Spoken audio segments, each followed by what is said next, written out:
तो फाइनली जिस पल का जिस चीज का हमें इंतजार था वो हमारे सामने आ चुका है।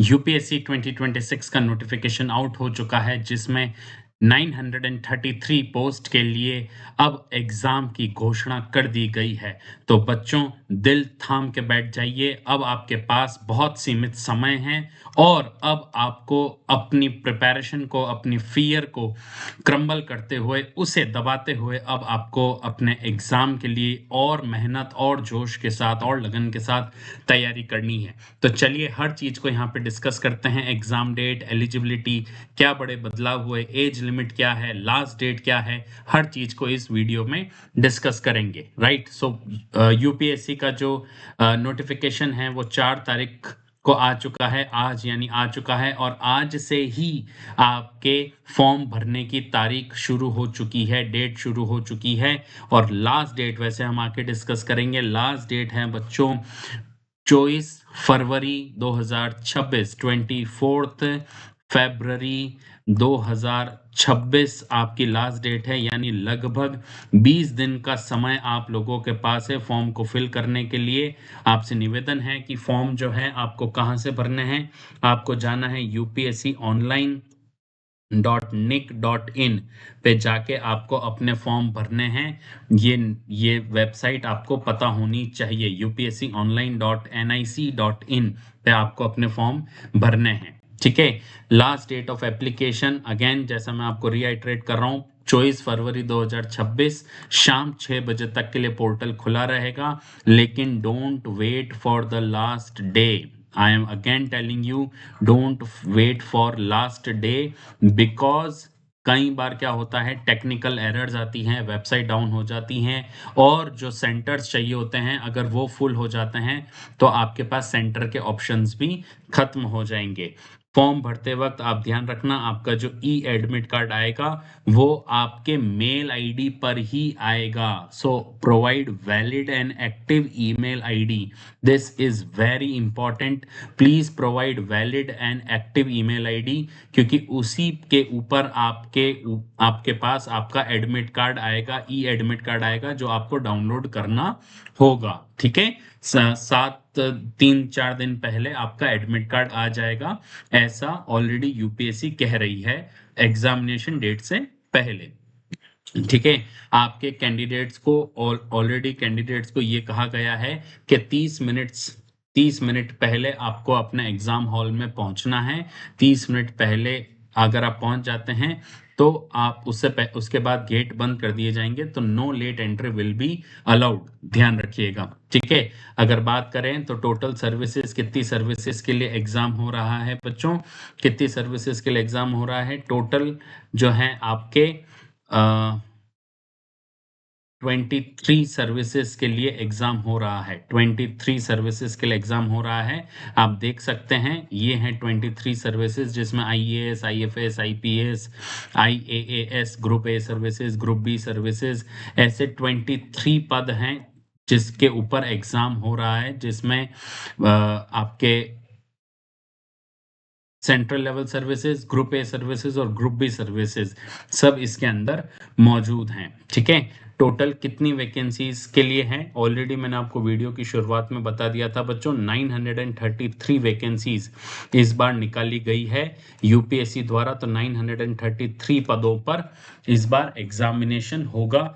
सो आप लोगों को इस बात की चिंता नहीं करनी है कि सीट्स जो हैं, कई बार हम लोगों को लगता है सीट्स बहुत कम है, तो इन सब के लिए सीट्स लेस है उसका स्ट्रेस हम लोगों को नहीं लेना है। हम लोगों को we need, just say this with me, we need only 1 seat.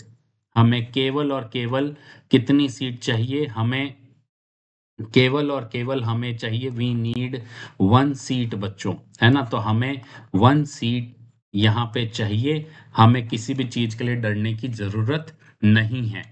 ठीक है बच्चों, आप लोगों को ये भी जान के अच्छा लगेगा कि भारत सरकार ने इस बात पे ध्यान दिया है कि प्रतिभा सेतु पोर्टल को इस बार एक्टिव कर दिया गया है। जैसा आपने पहले भी करंट अफेयर्स में पढ़ा होगा बच्चों, कि जो बच्चे जो हैं प्रीलिम्स, मेंस और इंटरव्यू तक जाते हैं, प्रीलिम्स और मेंस क्लियर करके इंटरव्यू तक जाते हैं, लेकिन उन्हें इंटरव्यू अगर उनका क्लियर नहीं होता है तो उनको कोई जॉब नहीं मिलती, उनका पूरा 1 साल वेस्ट होता है।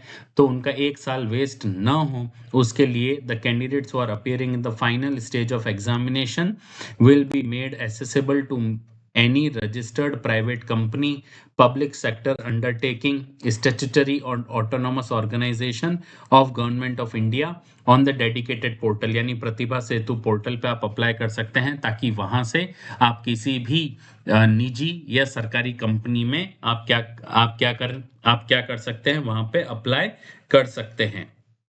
ठीक है, तो इस चीज का ध्यान रखना। प्रतिभा सेतु पोर्टल पे आप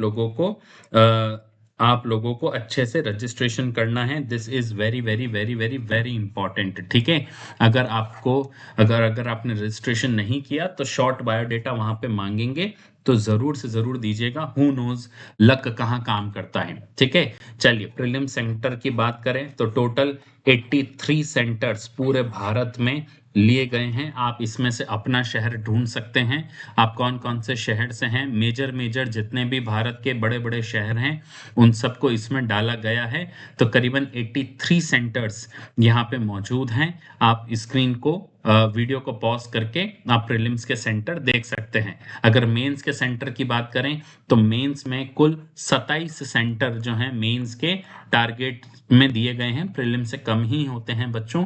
तो जितने भी टीयर 1 सिटीज हैं और टीयर 2 सेमी अर्बन एरियाज हैं तो वहाँ वो सेंटर्स इनके आते हैं। तो करीबन 27 मेंस के सेंटर्स हैं, मेंस एग्जामिनेशन की सिटीज हैं जिसको आप लोगों को ध्यान रखना है। आप इनमें से अपना मेंस का सेंटर भी देख सकते हैं और बहुत समझदारी से जब आप फॉर्म भरेंगे तभी आपको मेंस का सेंटर भी भरना होगा। ठीक है, एलिजिबिलिटी क्राइटेरिया की बात करें तो आपको पता है कि आईएएस और आईएफएस के लिए और या फिर आईपीएस के लिए आपको भारत का नागरिक होना अनिवार्य है ना। अगर आप आईएएस आईपीएस और आईएफएस की तैयारी अगर आप फॉर्म भर रहे हैं या उस सर्विसेज में जाना चाहते हैं तो citizen of India is mandatory.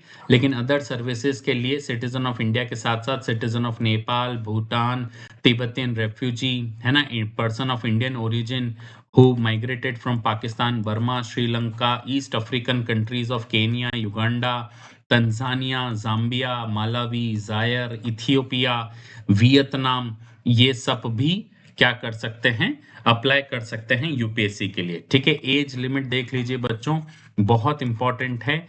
जो बच्चे 21 साल के अभी होने वाले हैं या जिन बच्चों का 32 कंप्लीट हो गया है, तो एक बहुत ज्यादा डाउट रहता है कि मेरा 21 साल पूरा हुआ है कि नहीं हुआ है। तो यूपीएससी ने साफ कहा है कि एज क्राइटेरिया कैसे माना जाएगा कि जो भी बच्चा candidate must have been born not earlier than 2 अगस्त 1994। यानी एज जो है उसका जो जन्म है वो 2 अगस्त 1994 के बाद होना चाहिए। 2 अगस्त 1994 के बाद होना चाहिए और या फिर 2 अगस्त 1994 उससे बाद का जन्म होना चाहिए। एंड नॉट लेस देन 1 अगस्त 2005। इस चीज का ध्यान रखना। अगर आपका जन्म 1 अगस्त 2005 के बाद हुआ है तो आप एलिजिबल नहीं हैं, और अगर आपका जन्म 2 अगस्त 1994 से पहले का है तो आप एलिजिबल नहीं हैं। तो केवल 2 अगस्त 1994 से 1 अगस्त 2005 के बीच अगर आपने जन्म लिया है तो ही आप यूपीएससी का ये अटेम्प्ट देने के लिए एलिजिबल हैं। इस चीज को ध्यान रखना बच्चों, ये आपसे बहुत इंपॉर्टेंट है। कई बच्चे इसमें गलती कर जाते हैं और हमारे पास कुछ बच्चे ऐसे आते ही आते हैं, करीबन 40-50 बच्चे हैं जिनका जो है प्रीलिम्स तो क्लियर हो जाता है लेकिन जैसे ही मेंस में जाते हैं वो रिजेक्ट हो जाते हैं क्योंकि एज उनकी या तो 21 ईयर्स नहीं हुई होती है या 32 के ऊपर चले जाते हैं। तो ये एज ब्रैकेट जरूर ध्यान रखिएगा आप लोग। ठीक है, चलिए अगर मिनिमम एजुकेशनल क्वालिफिकेशन की बात करूं तो उसमें कोई चेंज नहीं है। जो भी कैंडिडेट एग्जाम दे रहा है उसके पास ग्रेजुएट डिग्री होनी चाहिए किसी भी यूनिवर्सिटी से जो एक रिकॉग्नाइज्ड यूनिवर्सिटी है। ठीक है, अगर हम रेस्ट्रिक्शंस की बात करें तो कौन कौन ये एग्जाम में रीअपियर नहीं हो सकता, ये थोड़ा बड़ा बदलाव है। The candidate who is appointed to the Indian administrative service और Indian foreign service based on the result of the earlier exam and continues to be the member of that service is not eligible to appear in CSE 2026। अगर आप IAS और IFS हैं तो आप civil services examination 2026 job में रहते हुए नहीं दे सकते हैं। आप त्याग पत्र दे दीजिए, फिर आप भले ही सिविल सर्विसेज एग्जामिनेशन दे सकते हैं, लेकिन कोई भी व्यक्ति ऐसा क्यों ही करेगा, right? In case such a candidate is appointed as IAS or IFS after civil services preliminary exam 2026 is over and the candidate continues to be the member of that service, the candidate shall not be eligible to appear in civil services main exam 2026। साफ कह रखा है कि अगर आप IAS और IPS हैं और अगर प्रीलिम्स के बाद भी अपॉइंट होते हैं तो भी आप मेंस देने के लिए एलिजिबल नहीं हैं।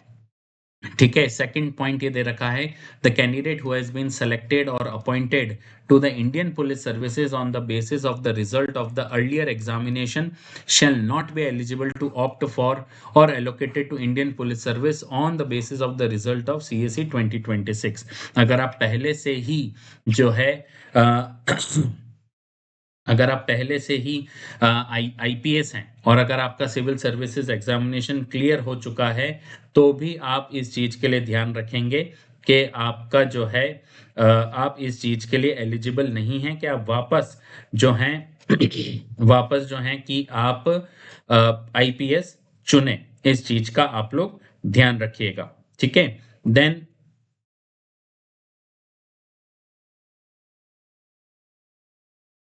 देन फीस की अगर बात करें तो फीस में सबसे इंपॉर्टेंट चीज है कि फीस में भी कोई बदलाव नहीं किया गया है। प्रीलिम्स के लिए जो फीस है वो 100 रुपीज है, जिसमें फीमेल्स को फीस नहीं देनी है। SC ST person with benchmark disability candidates इन्हें फीस पे नहीं करनी है, यानी general candidates, general male and OBC mail,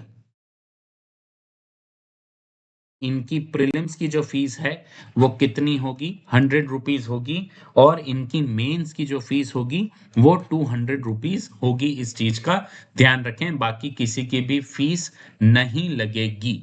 ठीक है, चलिए अगर प्लान ऑफ एग्जामिनेशन की बात करें तो प्रीलिम्स का जो एग्जाम है, प्रीलिम्स की डेट ऑलरेडी 1 साल पहले ही दे दी जाती है। तो आपको प्रीलिम्स की डेट आपको पता है, प्रीलिम्स की डेट है 24 मई 2026। यानी लगभग आप लोगों के पास कितने दिन बचे हैं, करीबन करीबन 108 डेज आपके पास बचे हैं। अगर आज का दिन मैं निकाल दूं तो 108 डेज लेफ्ट। और उसके लिए अब आपको प्रीलिम्स की तैयारी बहुत जोरदार तरीके से करनी है। प्रीलिम्स के पेपर पैटर्न में कोई भी चेंज नहीं है। One paper one and paper two,